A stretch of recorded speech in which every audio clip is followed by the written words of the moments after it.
Assalamualaikum warahmatullahi wabarakatuh. Perkenalkan, saya Ainun Nafisah dengan nomor induk mahasiswa 18040151136 Program Studi Farmasi. Pada hari ini saya akan menayangkan hasil presentasi yang telah saya buat dengan tema kromatografi gas.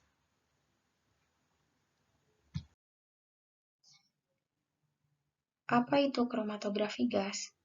Kromatografi gas merupakan salah satu metode pemisahan kromatografi yang digunakan untuk memisahkan semua zat yang berbentuk uap atau gas atau dapat diuapkan tanpa mengalami penguraian dan menggunakan gas sebagai fase geraknya. Fase gerak dan fase diam pada kromatografi gas. Fase geraknya berupa gas dan zat terlarut terpisah sebagai uap. Sedangkan fase diamnya berupa cairan dengan titik didih tinggi, tidak mudah menguap yang terikat pada zat padat penunjangnya. Kromatografi gas adalah teknik untuk memisahkan senyawa atsiri dalam fase gas melalui fase diam. Jika fase diam berupa zat cair, maka disebut dengan kromatografi gas cair. Jika fase diam berupa zat padat, maka disebut dengan kromatografi gas padat. Prinsip kerja kromatografi gas. Prinsip utama pemisahan dalam kromatografi gas adalah berdasarkan perbedaan laju migrasi masing-masing komponen dalam melalui kolom. Kromatografi gas merupakan teknik pemisahan yang mana solut-solut yang mudah menguap dan stabil terhadap panas bermigrasi melalui kolom yang mengandung fase diam dengan suatu kecepatan yang tergantung pada rasio distribusinya. Komponen-komponen penting dalam kromatografi gas. Yang pertama ada gas pembawa. Gas pembawa adalah gas inert yang memiliki kemurnian tinggi berfungsi sebagai fase gerak. Contohnya helium, hidrogen, nitrogen, dan lain-lain. Yang kedua, ada injektor. Injektor memiliki fungsi untuk memasukkan, menguapkan, dan mencampurkan uap sampel dengan gas pembawa. Selanjutnya, ada kolom. Kolom merupakan tempat terjadinya proses pemisahan karena di dalamnya terdapat fase diam. Yang keempat ada oven.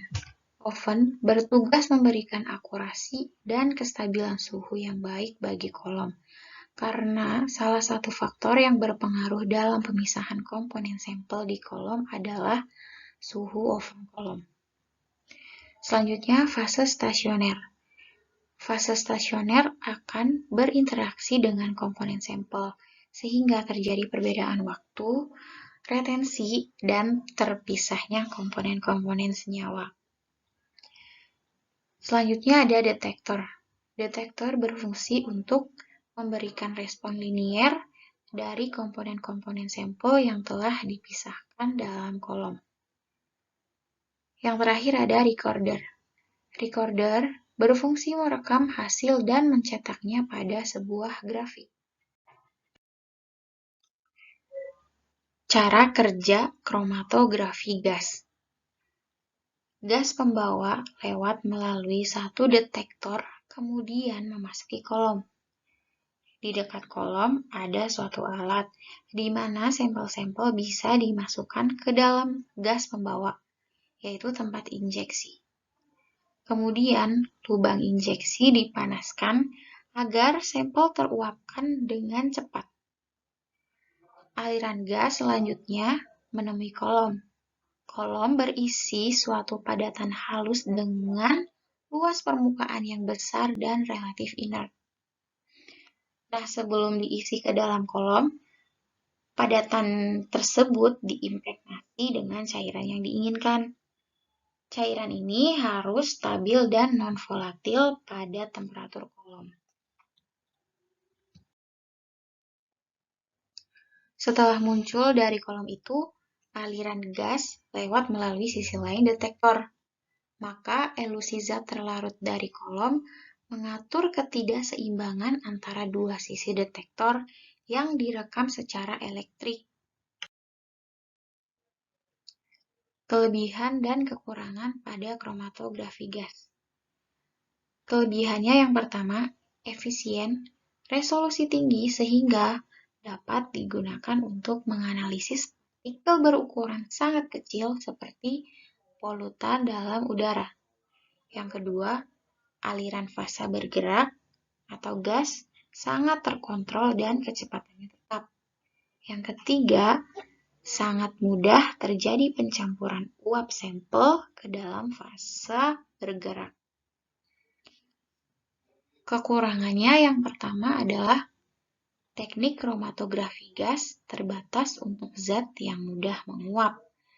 Yang kedua, kromatografi gas tidak mudah dipakai untuk memisahkan campuran dalam jumlah besar.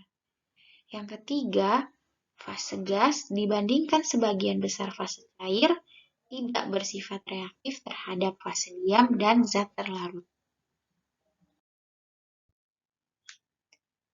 Terima kasih, sekian presentasi dari saya.